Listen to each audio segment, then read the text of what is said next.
Mga kaibigan, gusto ko lang pong ririsbakan ang mga pahayag ng mga Catholic Faith Defender laban sa katotohanan na ipinapahayag ko po dito sa social media na mahina daw ang utak natin mga kaibigan at hindi daw sila nanalangin sa ribulto. Pero ang ebidensya na babasahin ko sa sandaling ito ay napakalinaw.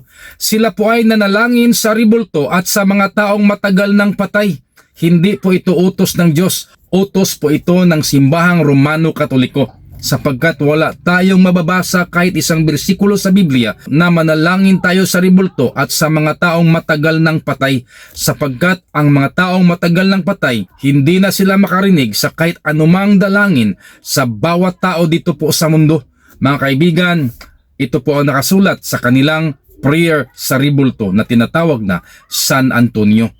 O San Antonio na aming minamahal, sa panahon ng kagipitan, dinggin mo ang aming dalangin, turuan mo ang aming mga puso kasama ang pag-ibig at maging dalisay.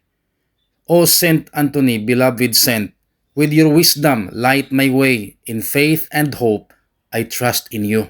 Sa makatuwid ang mga taong ito, nagsisinungaling at kailangan hindi natin sila tatantanan para wala nang maligaw at wala nang madaya sa mga doktrina na hindi ayon sa aral ni Kristo na ipinangaral ng mga apostol na mababasa po sa Biblia. Marami pong salamat mga kaibigan.